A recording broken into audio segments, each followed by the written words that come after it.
राधे राधे।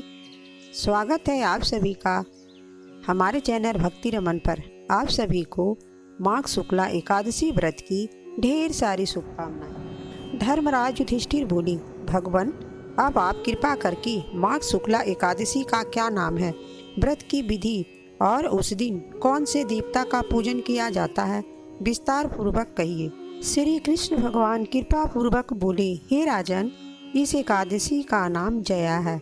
इसका व्रत करने से मनुष्य ब्रह्म हत्यादि पापों से छूटकर स्वर्ग की प्राप्ति होती है, पिशाचादि योनियों से भी मुक्ति मिल जाती है। अतएव इस व्रत को विधि पूर्वक करना चाहिए। अब मैं पद्म पुराण की एक कथा सुनाता हूँ। देवराज इंद्र स्वर्ग में राज करते थे और अन्य सब देवगण सुखपूर्वक स्वर्ग में रहते थे। एक समय इंद्र अपनी इच्छा अनुसार नंदन वन में अप्सराओं के साथ क्रीड़ा कर रहे थे और गंधर्व गान गा रहे थे। उन गंधर्वों में प्रसिद्ध पुष्पदत्त तथा उसकी कन्या पुष्पवती और चित्रसेन तथा उसकी स्त्री मलिन भी थे। मलिन का पुत्र पुष्पवान और उसका पुत्र माल्यवान भी उपस्थित थे।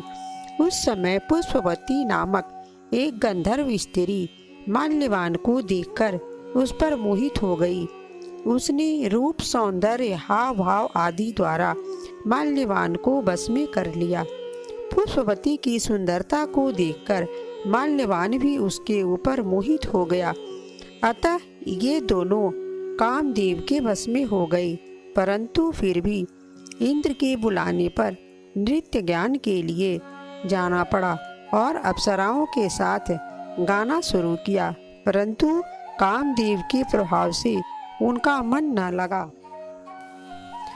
इनकी हाव भाव को देखकर इंद्र ने उनके प्रेम को समझ लिया और इसमें अपना अपमान समझ उन्हें श्राप दे दिया कि तुम स्त्री पुरुष के रूप में मृत्यु लोक में जाकर पिशाच का रूप धारण करो और अपने कर्मों का फल भोगो।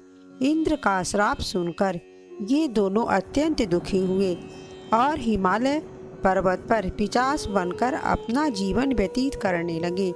रात दिन में उन्हें एक क्षण भी निद्रा नहीं आती थी।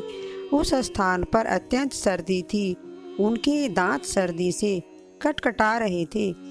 एक दिन पिशाच ने अपनी स्त्री से कहा, ना मालूम हमने पिछले जन्म में ऐसे कौन सा पाप किए हैं जिससे हमें इतनी दुखदाई यह पिशाच योनि प्राप्त हुई है। देव योग से एक दिन माघ मास के शुक्ल पक्ष की जया एकादशी नाम की तिथि आई। उस दिन इन दोनों ने कुछ भी भोजन न किया और न कोई पाप कर्म भी किया। केवल फल फूल खाकर ही दिन व्यतीत किया और महान दुख के साथ पीपल के वृक्ष के नीचे बैठे रहे।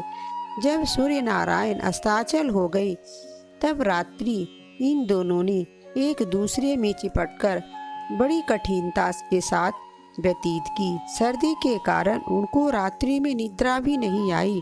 दूसरे दिन प्रातःकाल होते ही भगवान के प्रभाव से उनकी पिशाच देह छूट गई और अत्यंत सुंदर अप्सरा और गंधर्व की देह धारण करके तथा सुंदर वस्त्रों तथा आभूषणों से अलंकृत होकर स्वर्गलोक को प्रस्थान किया। उस समय आकाश में देवगण तथा गंधर्व उनकी स्तुति तथा पुष्प वर्षा करने लगे। स्वर्गलोक में जाकर इन दोनों ने देवराज इंद्र को प्रणाम किया।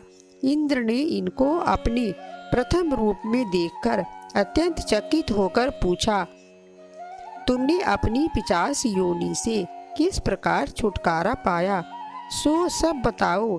यह सुनकर माल्यवान बोले कि हे देवेंद्र, भगवान विष्णु की कृपा और जय एकादशी के व्रत के प्रभाव से ही हमारी पिशाच देह छूटी है। तब इंद्र बोले कि हे माल्यवान, भगवान की कृपा और एकादशी के व्रत करने से न केवल तुम्हारी पिशाच योनि छूट गई वरन हम लोगों के भी वंदनीय हो गए, क्योंकि विष्णु और शिव के भक्त हम लोगों के वंदनीय हैं। अतः आपको धन्य है। अब आप पुष्पवती के साथ जाकर विहार करो। श्री कृष्ण कहने लगे कि हे राजा युधिष्ठिर, इस जया एकादशी के व्रत से बुरी योनि छूट जाती है। जिस मनुष्य ने इस एकादशी का व्रत किया है उसने मानो सब यज्ञ तप दान आदि कर लिए। जो मनुष्य जया एकादशी का व्रत करते हैं वे अवश्य ही 1000 वर्ष तक स्वर्ग में निवास करते हैं। अगर आपको हमारी कथा पसंद आई है तो आप कृपया हमारे चैनल भक्ति रमन को ज़्यादा से ज़्यादा शेयर करें, लाइक करें, सब्सक्राइब करें, साथ में कमेंट करना ना भूलें। जय श्री राधे। श्रीमन नारायण नारायण हरि, श्रीमन नारायण नारायण हरि हरि, श्रीमन नारायण नारायण हरि हरि।